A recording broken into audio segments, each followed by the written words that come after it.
I hope everybody's doing great. I want to start out our show with a special moment.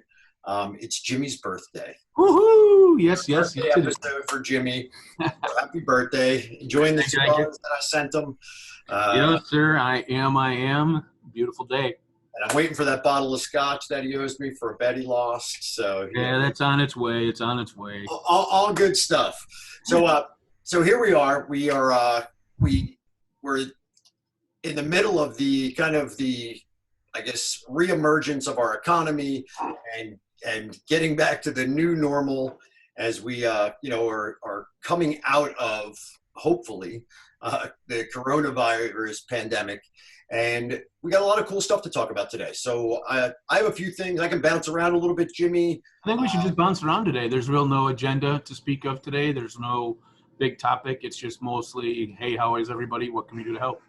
Yeah, and I got a couple of zingers for you. Got a couple things up my sleeve. See if I love it when you do that. You put me on the spot. Press you today. So one of the things, kind of exciting. One of the companies that I owned qualified for the PPP loan. One of the few. Yeah. I'm not some big, multi-million-dollar company that's, sucking down more money than they need. But the cool thing is it covers payroll for the next 8 weeks, covers rent, covers utilities. And it was interesting, as I was talking about this, and I have a couple friends that own businesses, a couple people that applied, a couple people didn't get it, a couple people that got it earlier. So, it's been very interesting. So Crazy. One of those, you have to, in a time like this, it goes back to, there's 3 basic steps that I always talk about when it comes to success. And I even sent it out to all of our restaurant folks this week, Jimmy. And it's awareness and a plan is like the first step, right? You got to understand what's going on around you and take it in. And you got to filter out the high drama of, the naysayers and the doomsday. And you got to take that with a grain of salt, but you got to have a solid plan. And then you have to take massive action. And this was one of those. It was I had a long list of things that I could do. I was, working through it. And I always talk about doing it simultaneously, not consecutively. And sure enough, if we didn't pop off on that, there was an $8,000 grant that immediately comes through when you qualify for that. So there was some really great stuff, but it was really about action. This was not I didn't sit there with my head in my hand saying, oh my God, what if the pandemic comes back? That could happen. And yes, people are going to die and more people are going to die. And yes, it's a real thing, but people die every day. People die driving their car and, riding the bus. And riding bikes. Yep. Yeah. So, it sucks, but at the same time, and I've lost a friend during this, which is terrible, but hey, he wasn't in the best health. There's things he could have been doing, a long time ago that would have put him in a better position. Unfortunately, that's what happened. So it kind of sucks. Yep. But we are celebrating your birthday today, Jimmy, and how fit and fiddle you are for being 31 years old again. Yeah, exactly. No, I'll be fair. I'm 51 and enjoying the hell out of it. Yeah. It's excellent, and I feel like I'm 31 some days, and then I feel like I'm 81 the other days. Oh my God! Physically, I feel like I'm 101. Mentally, I feel like I'm 21. Yes, exactly. No, good times. Yeah, so it's funny because recently I've been hit up to do a couple different articles and things on some of the projects that I have going on, and I got asked a couple interesting questions, and they asked me, one of the questions were, what are the characteristics of, businesses that will survive and thrive post-pandemic? Sure. So I'm kind of going to hit you with that, Jimmy. What do you think those characteristics are, based on what what you've seen? What do you think what just pops into the brain? The willingness to, like you just said, plan and then take massive action on that plan. And be creative, not just stuck in what worked in 1982 and it's not going to work anymore, or what worked in 2017 isn't going to work. And you got to pivot if you want to be able to sustain or grow with whatever's coming next. That's one piece. Second piece is really being able to manage your dollars better than you used to be able to never be in this spot again. Yeah, it's funny because we've been here before, and I think we got that lesson in 2008. I got that lesson in 2008 loud and clear. Yep. Um, and it was definitely a little bit different this time. But for those people that are new, you have a lot of new people that come into the industry, every day, week, month. Everybody wants to own a restaurant. It's very, glamorous at some level. Everybody thinks they can cook at home. They should own a restaurant. They can make two good meals. Hey, Right. Yep. so, Exactly. you get a lot of people. And one of the things that I mentioned, there's the characteristics, and then there was, what do I see as the challenges as we move forward? So Very on the good. characteristic side, I'm with you 100%. It was, it's awareness and a plan. It's massive action. I talked a little bit about discipline, right? I talked about the discipline to stick to what you know is right. Whoa, that's a good one. There's a thing that that, like, this is the right way to go, and you're going to get naysayers and people that are going to try to steer you in different, but sometimes there's just, this is the right answer, and you go until it's not. And then at the same time, you have to have the consciousness to take the information that you're gathering and adjust your plan. So kind of like Jimmy was talking about, you need to be adaptable in this time. But I'm telling you, get a good plan, run as hard as you can, look at the data of that plan and figure out, okay, this is going good, keep it. This is going crappy, ditch it, and move forward. And the other one, Jimmy, I went on a whole big thing about automation, and I'm not, we talk about marketing automation and all that all the time, but there's an automation factor for everything that you do. And if you're doing things in your business, you need to figure out, what's the old saying? If you do something 3 times, you should automate it. And and the biggest thing that I see with automation, and it's, do you remember the 24-hour rule? No, I don't. Oh my God. So I have this standing thing. I'll send it out to everybody. It's an article I wrote years ago, and it's the 24-hour rule. If Jimmy, if you came to me and asked me for something and I didn't get back to you in 24 hours, and this is any manager in my company at any level, right? If they go to somebody and they need a decision in 24 hours, they haven't heard back, they make the best decision they can. They will never get chastised for it whatsoever. And that was a way, because, as you start to get busier, as you start to grow, you don't necessarily, you can't do it all yourself. So you have to figure out ways to get out of your own way. Yep.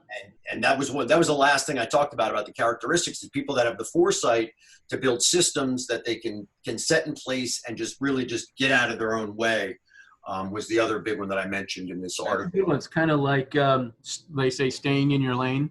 If you're good at accounting, stay in accounting. If you're good in the kitchen, stay in the kitchen. But don't go try to do accounting if you don't know what the hell you're doing. Yeah, well, that's time, right? I mean, the biggest thing that I think we all fight is time. And God, and we all get sucked into. I mean, I get sucked into stuff sometimes. I'm just like, God, this thing should take 20 minutes, and here I am an hour later. So yeah, if it goes back to even delegation, right? Delegate things that are, don't be doing $10 an hour work if you can be doing the work that's going to make you money, which is building the plan, communicating the plan, and focusing on marketing and growing. Yep. So the other one, Jimmy, so the other question that I was asked in this interview, how do we envision the world in the industry changing over the next, 1, 2, 3 years? So I think that's a great place to start. And then I have a dovetail on that about how people can prepare. So how do you see, coming out of this, knowing what we know today, tell me some of the stuff you've heard, tell me some of the stuff that you see or that you envision is going to happen.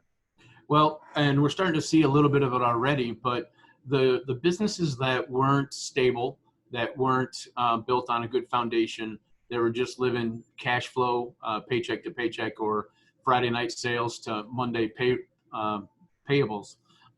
Those guys aren't doing so good, and there's a lot of them shutting down every day. There's a lot of chain restaurants that are looking at individual units and determining to shut that one down because they were underproducing, and now going forward, there's going to be less dollars to get, so they're going to be bleeding money, if you will. For instance, we had a big Moe's close in our town. It was one of 2, and that's kind of a big deal when you know that it's in good. This was not an A+ property, but an A property, high traffic, close to the university, and they called it quits. And we had one of our restaurants that were 30 years old that just tied out, called it quits, if you will. So we're going to see a lot of that. And then we're going to see a lot of opportunities coming together where people have gone out of business and they have these great locations, whether it be in a downtown market that they just folded. And you're going to get this another round of people that the SBA is going to give us some money to go rejuvenate. And you're going to get this whole new round of restaurateurs coming in because they can just walk right into an already converted building into a restaurant. It's got the hood. Maybe they have to do a little bit of modeling to make it their own. But the cost of money is going to be very low, and we're going to see another influx in 2 to 3 years of another wave of new restaurants that's going to kick the shit out of the guys that have been here for a while. And it's just going to be exciting in the marketplace. There's going to be new stuff. It's going to just be competing with ourselves again, kind of a thing. So that's one of the things I see happening. Yeah, churn is absolutely one of the things that I see is going to happen. It's funny, I think last week when we were talking, we kind of like finished on this, but we never really got into it. We just said, there's going to be a bunch of opportunity. So let's dive into that. I mean, one of the things that I teach and I talk about is starting a restaurant. So, I've written many, many successful restaurant business plans. I have a whole product that we sell that has to do with starting a restaurant. And one of the things that I want to encourage everybody out there. So, not every opportunity is the right opportunity. You can drown in it. And I've seen good restaurateurs go into bad locations because, the rent's so good and this is so good. And I'm telling you, my personal experience in the restaurant industry is I won't have anything but an A location. Like, I won't go through the battle. I mean, I've done it with a C location and been very successful, and I've done it with an A location and been very successful. I got to tell you, the A location one was just easier. Easier, right? The other one is like a lot of work. You got to do a lot of stuff to get the momentum and get people there. And we're an A location done right with the right marketing, the right follow-up marketing. It takes care of itself. So I encourage everybody, there's a reason that those businesses went out of business. Yep. Okay? Yep, so absolutely. You just got to look at it. And I'm telling you, again, there's a speed of decision-making that is very valuable right now, because if you can do it and if places aren't going to open and you can get in on them, there's like a timing thing that works really well. But at the same time, I just encourage everybody, I have a whole checklist on like what makes a location successful and dollars and revenue. And Jimmy, we talked about it when we talk about numbers, right? There's like square footage metrics. Yep. And stuff. And God, I've seen people go in with, high rent in crappy locations, and then they can't get the volume. They don't make their nut. They go out of business. Absolutely. And we live by, and I teach, just because you could doesn't mean you should. With all these opportunities going to be coming, just because you can do it, man, doesn't mean you should do it, and you live by the 24-hour make the decision. And I teach in 48 hours for something like this, you pause, you let your subconscious hit it, you sleep on it, you make notes on it, you talk to people about it.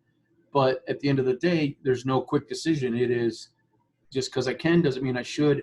Is it the right thing for the growth? Am I going to grow my sales by adding more units? Or am I going to focus on making sure this one that I have left or two that I have left are solid and grow them over time for the long haul, and instead of putting myself in trouble. So so I encourage everybody. There's going to be lots of opportunity, and some of them are going to be sweetheart deals, and you can do it well and make a crap ton of money in this business. I just caution everybody, and the 24-hour rule that I talked about is really about getting out of my own way. When it comes to that, I think Jimmy's right. Do your due diligence, run the numbers, look at it from every angle, let it sit for a day, right? Just let it just sit and marinate in your brain and come back to it and try to punch holes in it. I mean, I'm not a big SWOT analysis guy, but there's plus delta, right? There's the good and the things that you would change. And I'm a big fan of just here's all the pros and here's all the cons.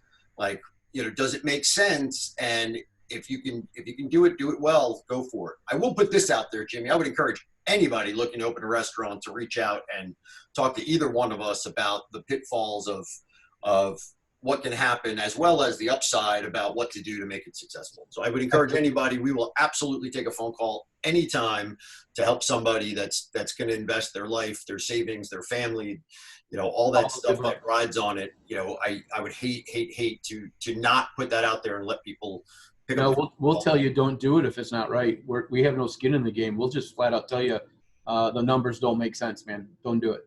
Yeah, I mean, I've told people that before, and I've seen them do it, and I've seen them fail, and then you feel like, at that point, I don't feel as bad. I don't feel bad at all because I told you.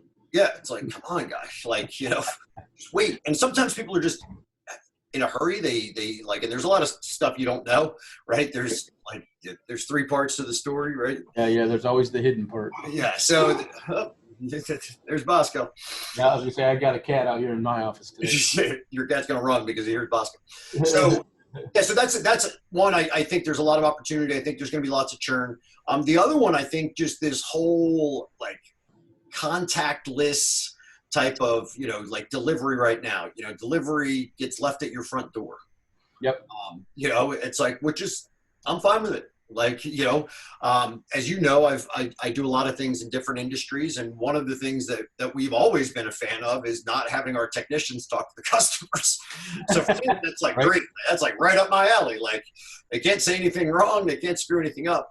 And I think that's just, we're going to see more and more around people just being really conscious of people in their space. I don't think we've ever had something like slap us in the face as much as this. I'm at the grocery store and there's only two of us in the aisle and both of us get out of the way of each other. We both have masks on. I wear a bandana. I don't wear a mask. Look like I'm robbing the place. So, so I'm telling you, there's a whole bunch of that and you need to be very conscious of it. You need to talk to your staff every single day about what they do and how they present themselves and all the little stuff. I do a whole thing when I train staff, and it's a funny little skit I do, and I got like 20 things. I'll stand there and I'll be like, I'll be chewing on a pen. Like I'll have the staff watch me, and I'll be like, I just want you to notice some stuff here, and this is what it looks like when you see waiters and waitresses, from across the room, and I'm like twirling my hair. I got a tray between my legs, and we just don't think about it, right? So I'm just telling you. Every day, heighten the awareness of your people around them touching their hair, their face, their mouth. Be very open and upfront with your customers around all the steps that you're taking, and even that you talk to your staff every day about the importance of those things. That is great, fantastic information to communicate outward. Absolutely. Part of that pre-shift meeting that we would have with the staff, we're teaching that. When you go to the table, just take 2 minutes and talk about what's going on, what you're doing in the bathrooms and in the tables. And there's going to be so much anxiety of the people at the table that, they might not really wanted to go to dinner, but they were tired of being home and they're really anxious. So find a way to connect with them as a person and then tell them why it's okay to be safe there so that they can at least enjoy that moment so that they come back again and not feel like you guys didn't give a shit about me. All you wanted was my $5 and go to the next place that is being more cautious and human about the instance. So we're teaching to take a few minutes for every wait staff just talk to them. Just be real. What they're doing. Tell them the procedures. Hey, we have people that are constantly roaming around the building. They're wiping down, door handles and stuff. The one thing that still freaks me out today with this whole thing is that damn touchpad when I check out of the grocery store. Like they put a plastic bag on it, but it's like, okay, well, what if the guy right before me touched that same plastic bag and he's got some bunk? So, again, there's like having availability of, wipes and things like that at different points in the restaurant. So people can they're going to act differently than you've ever seen. And the better you can accommodate that, the better off you are. And they need to see that bottle of Lysol wipes right next to the machine. Visually, everywhere they look, they got to see something that says we're cleaning, we're doing something. We used to have the buckets with sanitizer, but we would hide them because they were nasty looking. Well, now in today's world, you're going to recommend buying the like you get at Walmart where you pull out the wipes and you wash your hands before the cart. Have a couple of those around the damn restaurant, showing them that you care. Have them just outside the bathroom door, so you spend a couple bucks, but it gives a perception that you really care about their perception of what you're doing.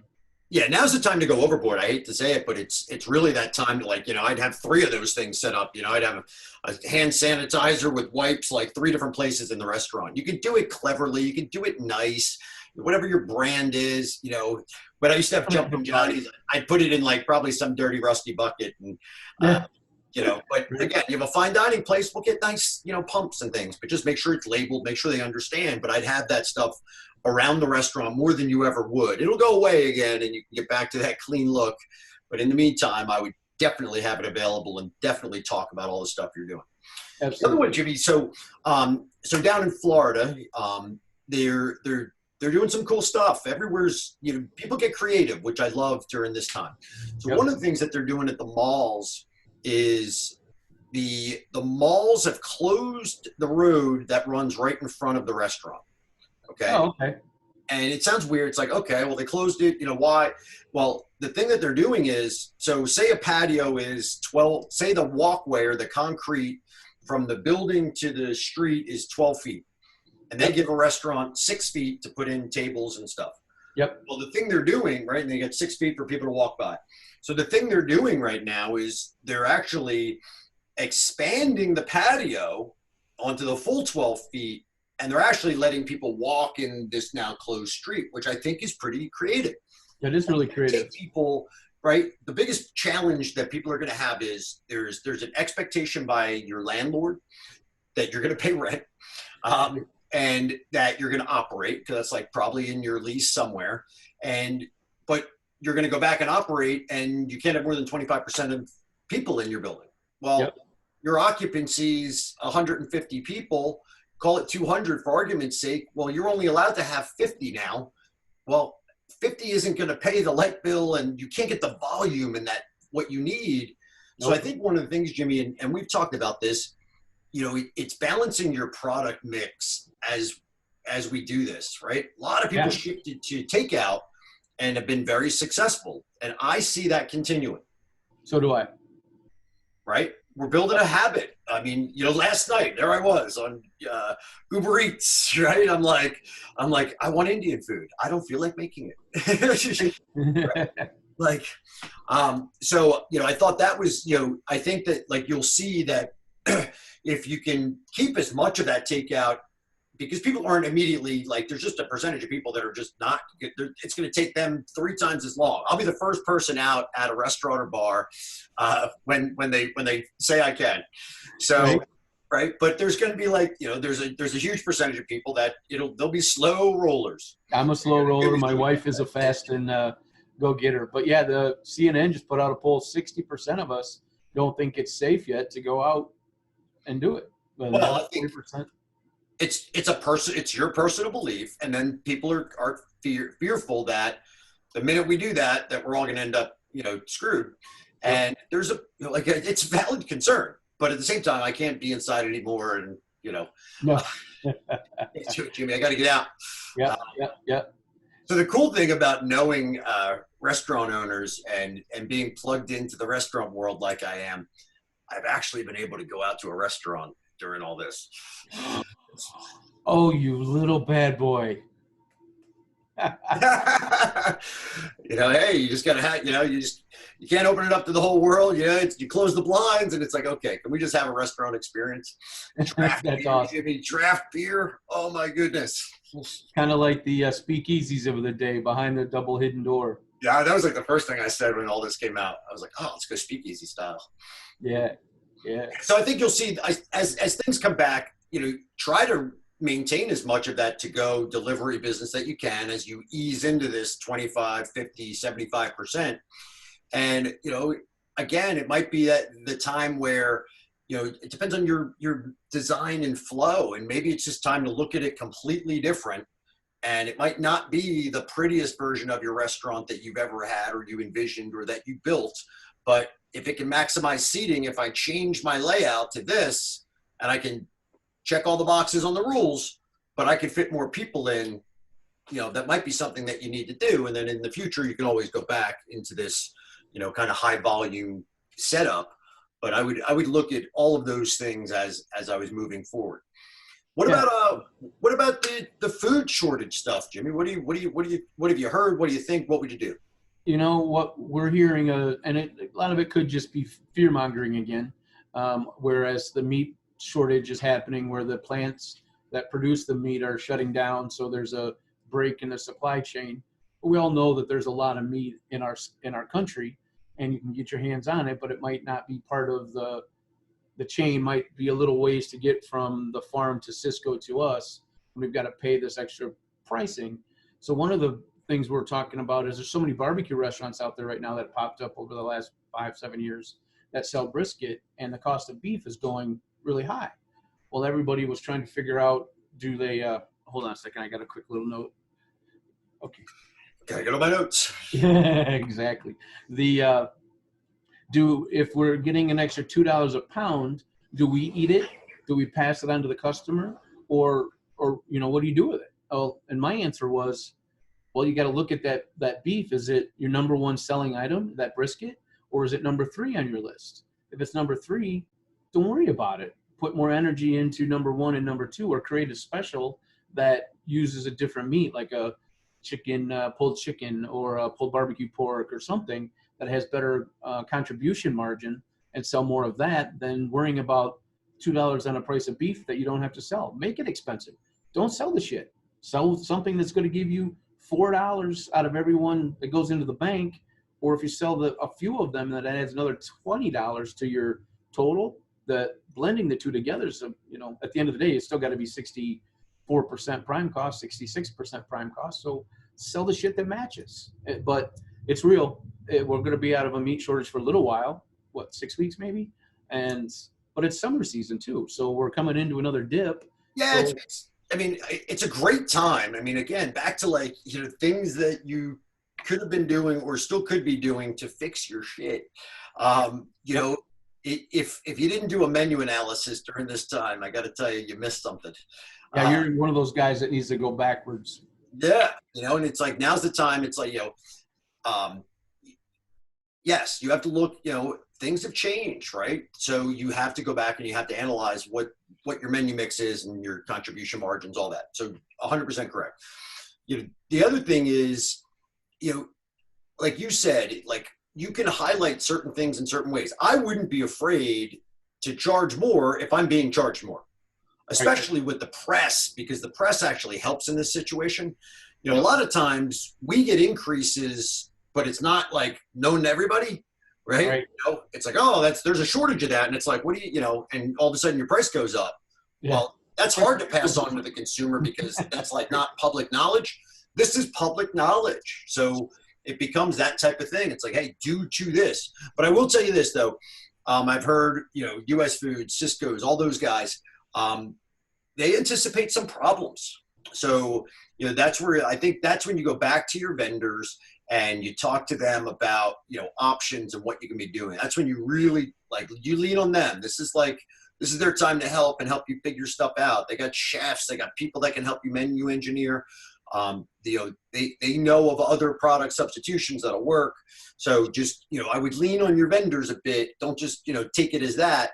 And at the same time, maybe it's time to look at other vendors that, maybe other vendors have better infrastructure and have better supply than what you're currently dealing with. I don't know. Yeah. But I'm just, as we spitball here, there's always more than one answer and there's more than one way to do it. So I want to give you as much as we can. So basic plan right now, Jimmy, like things that I'm working on, right? I got this PPP money, which, I got 8 weeks to figure out how to spend for one of the companies, and I got to do it well. And we got to come out of this with some oomph. So, I want to talk a little bit about the plan that I'm currently rolling with. And the first thing that I did was I went back and I evaluated my employees, right? If I'm going to come back at limiting staff, I want the best of the best. You're also going to find you're going to have trouble getting some of them to come back to work. And do you know why that is, Jimmy? Because they're making $900 a week. They're making $900 a week on unemployment. I'm pulling my hair out trying to make it all happen. Yeah, that's one of those that I get it, but I just hate it because it creates apathy or whatever it is, like in our world where people are like, they'd rather sit home because they make more money on unemployment than they do if they work. Yep. And I couldn't do it. I know Yeah. people that during this wholly could have applied for unemployment and they just wouldn't do it. They were like, you know what, there's people out there that need it more than I do. I'll do whatever I can to make some money and move forward. And then you got people that are just like, they're making $900 a week on unemployment and they're still, working 2 or 3 days delivering food and stuff. Yep. So, And, and each person like that is unique and different. And if it's helping out their family right now, then power to them. But at the end of the day, their mentality, when it's all said and done, is going to be the same it was before the $900. They're going to be the lower level tier employees, and you already know who they are anyway. So avoid them. yeah. Yeah. So now's the time. Like, so first thing is like staffing. And then, I built my plan off the same thing that we always talk about, off of the pillars. It's people, it's operations, service, marketing. And I literally just chunked out exactly what I need to do. I have 25 locations across the country that I need to fire up. Well, each one has a plan, and like we skinnied it down to as much as we could. Right. We don't want to spend a ton of money, but the cool thing with the PPP, It's 6 o'clock. and if people aren't aware of like how it all works, there's if you can follow the rules and do it the way that they tell you to do it, it ultimately gets forgiven. And even if it doesn't, it's like a 1% loan. So Yep. it's like, and I hate the term because I hear people talking about, oh, free money. It's not free money. There's like things you have to do. But if you think about it, if one of your largest expenses, which it is labor, well, if you can take that out of your expense categories for 8 weeks, then even if you're ramping up, like it doesn't matter. Like the revenue should be there at some level to help you get back to a place where you are. And that's what the whole thing's designed for. So I'm pretty impressed with, I don't know how we do it as a country. This is like, the economics class I should have paid more attention to. Yeah, above my pay grade too. I imagine that they're just printing more, right? Jimmy, it's like, just print more of those things. Like, we don't even need to print new printer. Let's make it happen. We'll just ship it to you digitally, and we'll ship it to the wrong accounts. They've done that. Oh, they have. Yeah. And the other big one that I dovetailed when I was doing these interview questions was stick-to-itiveness is a real thing, Jimmy. And this is just that time that you got to dig deep in your soul, in your bones. You got to go into work every day. You got to give it your best. And you just show that off to your employees, show that off to your customers, lead from the front and lead by example. That's Absolutely. modeling at its finest. It's one of my core management philosophies. And right now is a great time to do it. Absolutely. Do not lead from the office if you're listening to us, guys. Get out of the office. Get off the computer games. Just, even if you're bored, get out front. Your knuckles need to be bloody. You need to. It's a great term. Yeah. Yeah. It's like you're so tired, they're dragging. You're like, oh. Yeah. And you need to be out there washing. You need to be out there, figuring out ways to like help people's lives be better. And I finished up this article and I said, if you constantly focus on what your customers need and to find solutions for the problems that they have and deliver those to them, then everything will work out fine. So just start with them first, the customer, right? Without them, you don't have anything.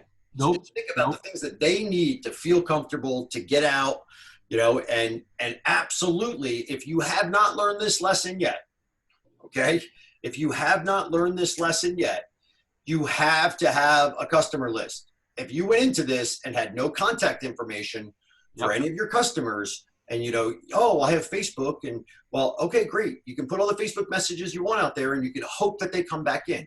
But I'm telling you, when you come back and you start to do this again, you have to capture their information so that if, God forbid, at any point in your life that something makes a change or a turn, you have the ability to communicate to them. And then just very simply communicate a couple times a month. Have a loyalty program, have a rewards program. It's Jimmy's birthday. Jimmy, how many people and different concepts and things that you've been to actually sent you something for your birthday? Other than you and the nice cigar thing, 2. It's kind of wild. I would have, and we sell this for a living, so we're always signing, we're always dealing. I received 2 birthday things from restaurants. They happen to be our clients, but outside that, Yeah, I mean, I'm pretty telling you, bad. people aren't doing what they normally do. Like I would still, if you have a loyalty and rewards program, and the baseline of all of the program is like a birthday, right? Everybody's got a birthday, Yep. so if that's the baseline, I don't care if it's COVID. I would send them something, even if I'm not open, I would send you something, Jimmy, and I would say, hey, I know it's your birthday. Normally, I'd send you $10 and tell you to get your ass in here. I can't do that right now, but you know what? We're going to have a day in the future and we're going to throw a party. And, if you register for the party today, then you're going to get an invite and, you'll be in it when we do the big, who The missed their welcome birthday back party, party, right? right? Yep. Like make it something, like turn Yep. it, like Creative. Yep. it doesn't have to be up. Like, anniversaries going by, people aren't getting anything. Birthdays going by, people aren't getting anything.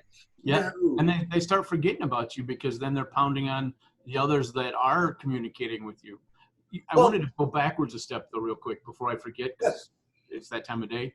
You talked about doing what your customers need. Well, you also got to do what your staff needs, because who's the people that bitch to the customers about what the owners aren't doing? So if I'm not spending just as much time talking to my staff about, all right, you need gloves, here's all the gloves you can have. You need wipes, here's all the wipes you have. So they have nothing to go to the table and complain about us to the table. If the table's going, yeah, I'm not feeling confident at Johnny's place, then all of a sudden they go, yeah, John over here, he's not letting us wash our hands. Water costs too much money. He's not letting us do that. Yep. Whatever. But you've Yeah. got, because they will, though, your staff will sink your ship quicker than your people's perception of what you're doing. So I think you just got to blend. I just want to point that in there, that your staff will hurt you badly if you don't put that plan together about doing it right. Sorry, I know we're on a different topic, but I need to. No, you're fine. But it's just like, and there's just empathy for everybody right now. There's empathy for the customers that, have to do all this crap. I had a friend of mine went to a furniture store, and I love this, by the way, and everybody can use this for name capture. My new name capture, the coronavirus name capture device, Jimmy. They basically said to him that he needed to give them his information, because if, God forbid, they found out that one of their customers or that one of their employees gotten sick, they would need to be able to contact him. I was like, no way. Boom. Have them sign in. I never would have thought of that. That's brilliant. Yeah, like there's a whole, tracking of, that's like, we'll see more and more of that as time goes on, but there's like the tracking of the virus. I'm telling you, what a great, peace of mind thing. And God, it solves a lot of problems. Hey, if you want to be included on our list, God forbid, we were told that we should register everybody that comes through the door, just in case something happens. We find out that, a customer was sick, an employee was sick. We'd love to at least be able to reach out and at least inform you. People are going to be like, oh shit, let me write that thing down or fill it in or whatever it takes to register. That they were there. I thought it was brilliant. I was like, and then if they decide to use that data, it's even better. But yeah, absolutely. Yeah, it's my timestamp and everything else. And our software rebuilt will do that. It'll tell you the timestamp that you were there, the date you were there, if the owners decide to use it. But yeah, that's what a great tool to know that if something happened, like holy cow. I didn't even know we had that. I mean, I knew we had it in there, but I didn't know. You never thought of it like that, right? No. Like the workaround world. It's like, so think about what Jimmy just said. So if you have a loyalty and rewards program, right, and people come in and you're tracking transactions, what time they were there, who was there, how much they spent, right? Normally we use that information to send them rewards. But in this case, it could be, God forbid, if something happened and you needed to let people know that there was some type of, catastrophic fail. But it's good incentive nonetheless to capture names. So that's absolutely. No, that is a big deal for us to do. Yes, that is good. And we created that Pain to Prosperity product, which was $10 a month. Oh my God, I almost forgot about that. That's like, if you guys don't have this, you're not capturing information, you're not utilizing a database. Oh my God, Jimmy set it up so you guys can have it for $10. Okay. Oh my God, basic stuff, but it allows you to capture name, address, phone number, email. And if you want to go to the next thing that we just talked about, like Jonathan said, with the timestamp and the rewards, we can go to that level too with our VIP program. But at its core, this new one is just kind of helps you get into the routine a little bit. But yeah. Yeah.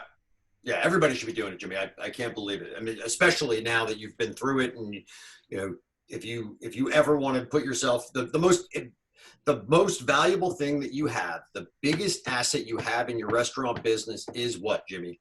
Your list. Your list. It's my asset that I can sell. It's the asset I can monetize. It's everything. Yeah. And I can't sell enough kitchen equipment to pay my electric bill because it's all beat up, but I can put out a come see me for $10 and get $1,000 worth of revenue by sending out a text message. Seriously? Like that. Okay. Yeah. And if it does come back in the fall, Jonathan, or the winter, and if you took our advice now and started collecting names, and all of a sudden it goes back to lockdown and you got to go back to takeout, imagine now you've got 1,000 people that you can talk to and say, hey, we're back at it again. You've been here before. We know what we're doing. And you're going to bring that revenue right to your company versus going down the street. I mean, it's huge. Powerful. It's powerful stuff. Yeah. So are you doing anything exciting for your birthday? What are you doing? You get family? We're still in Michigan, so we're on lockdown. So we're just going to grill some steaks, and my family and I are going to pull down a Jeremy Camp movie tonight and chill out. And then I'll go back to work a little later tonight and knock some more of this shit off the plate. As you said earlier today, we're going to push that rock up the hill. Yeah, dude, just keep pushing that rock, everybody. That's all you can do. Right? Just don't be behind it if it starts sliding backwards. Right, just move. So, good. Well, hey, I want to wish you a super happy birthday. Thank you, sir. So happy that I got to see you on your birthday. I appreciate the time. All our calls, and just throw out to everybody if we can help in any way. We're here. We're pretty creative guys, and we've been through a lot of this stuff before. So if we can help, just let us know. We'll give you everything we got. We'll give it to you, both barrels, whatever we can to help you. And if you're watching this on YouTube, make sure you subscribe. Yeah, hit the button. The bell so you get the notifications. Right? Yeah. Right. Yeah, and if you catch us anywhere else, just reach out. We always like to end the show with "We're here to help," and that's really the core. We might laugh and giggle and talk some shit, but at the end of the day, we really at our core want to help you. So, yeah. That's it, sir. I'm signing off. I appreciate you. Happy birthday. Thank you, sir. Thank you, everybody, for tuning in. We'll talk to you again soon. You good. Be safe. Talk soon.